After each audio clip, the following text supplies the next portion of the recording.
नमस्कार दोस्तों। आज एक नया वीडियो देखेंगे हम। एक धनी व्यक्ति है, युवक है वैसे तो, और व्यापार के सिलसिले में बाहर गांव जाता है। वहाँ उसकी भेंट एक सुंदर युवती से होती है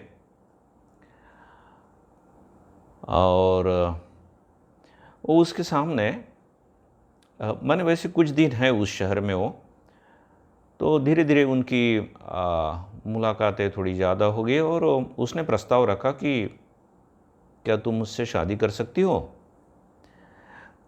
वैसे उस लड़की ने देखा कि युवक भले ही श्रीमंत है लेकिन मन का बड़ा अच्छा है, लेकिन वो अपना लिमिटेशंस जानती थी। तो ये प्रेम में वो बह नहीं गई और उसने साफ मना कर दिया कि कहा कि नहीं, वैसे तो तुम ठीक ही हो, लेकिन हमारे बीच में समानता नहीं है। तुम बहुत श्रीमंत हो और हम बहुत गरीब है। तो उसने उसे समझाया और उसकी ही परमिशन से उसके माताजी पिताजी के साथ भी बात की और सभी लोग मान गए। उनका विवाह हो गया और जीवन बड़ी अच्छी तरह से चल रहा था। वो युवती भी भगवान को धन्यवाद देने लगी कि इतना अच्छा लड़का भगवान आपने मुझे दिया, और श्रीमंत होकर भी वो सचमुच में ही मुझसे प्रेम करता है। खैर, दिन ऐसे बीतने लगे, लेकिन सभी दिन समान नहीं रहते।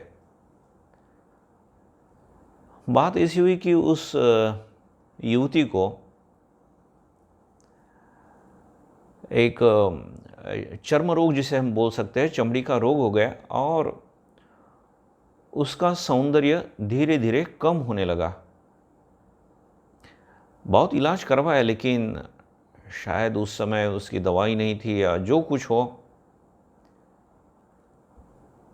वो लड़की भी दुखी हो गई कि अरे, मेरा सौंदर्य अब पहले जैसा नहीं रहेगा। खैर, और इधर लेकिन ये लड़का पहले जैसे उससे प्रेम करता था, जरा भी कमी नहीं थी। और एक दिन वो व्यापार के सिलसिले में बाहर गया और उसकी कार को एक भयंकर एक्सीडेंट हो गया और उसकी दोनों आंखें चली गई। तो लड़की के लिए वो भी एक सदमा था, इस लड़के के लिए भी। खैर, लेकिन दोनों ने एक दूसरे को संभाल लिया और पूर्ववत ही दोनों एक दूसरे से बहुत प्रेम करते रहे। ऐसे कुछ साल बीत गए और आंखें जाने के बावजूद ये लड़का अपना बिजनेस बराबर संभाल लेता था। एक बहुत अच्छा सेटअप था उसका।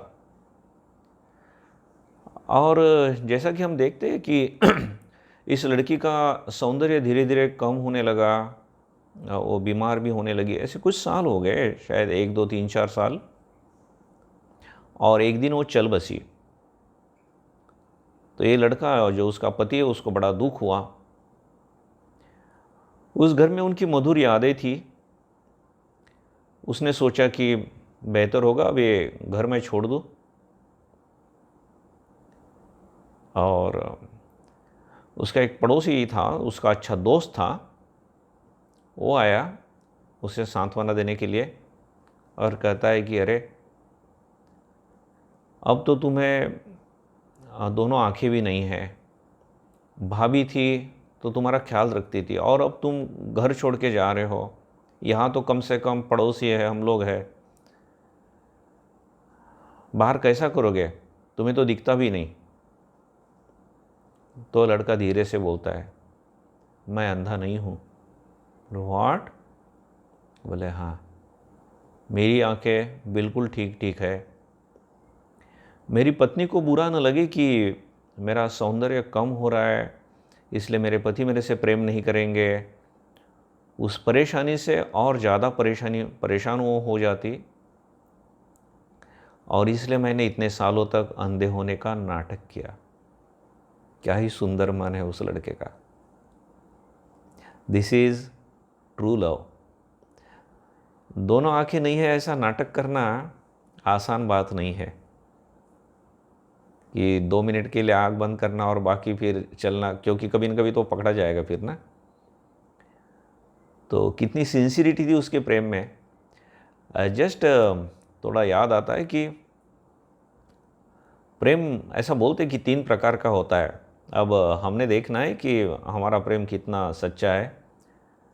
चाहे वो भाई बहन का हो सकता है, माँ बाप और संतान का हो सकता है, प्रियकर प्रेयसी का हो सकता है, पति पत्नी का हो सकता है।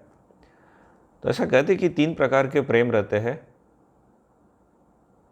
एक है अधम प्रेम। तो उसमें सामने के व्यक्ति से ही यह व्यक्ति अपेक्षा रखता है कि बस तुमसे मुझे प्रेम मिलना चाहिए, जो कि कुछ पैसे मिलने चाहिए वगैरह वगैरह, अब मैं भले न दूँ।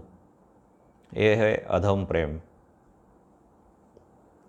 सामने के व्यक्ति के मन पर क्या बीत रहा है उसका उसे ख्याल नहीं है, लेकिन तुमने मुझे प्रेम करना चाहिए,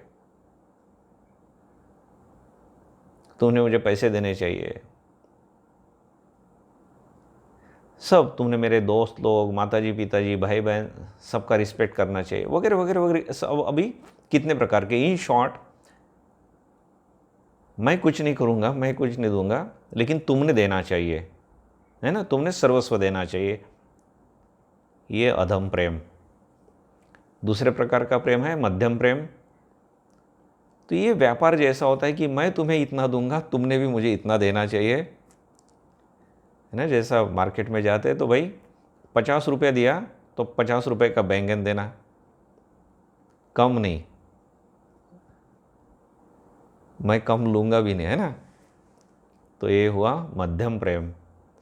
और तीसरे प्रकार का प्रेम है वो उत्तम प्रेम, जिसकी चर्चा स्वामी विवेकानंद उनके प्रेम योग ग्रंथ में और भक्ति योग ग्रंथ में भी करते हैं। छोटा सा ग्रंथ है, छोटी पुस्तिका बोल सकते हैं, लेकिन बड़े उच्च तत्व है। तो प्रेमास्पद के प्रेम में ही इसे आनंद रहता है। अपना कुछ भी वो देखता नहीं, अपने बारे में खुद सोचता नहीं। मेरा जो प्रेमास्पद है वो कैसे खुश रहे, उसका कल्याण, उसकी खुशी, उसमें ही वो खुद को बहा देता है। तो ये है उत्तम प्रेम, सर्वोत्तम प्रेम। और बहुत मुश्किल है। हम देखते हैं ना, माताजी पिताजी भी बोलते कि तुमको हमने इतना पढ़ाया और तुम ऐसा कर रहे हो अभी, तो माने व्यापार कुछ न कुछ आया।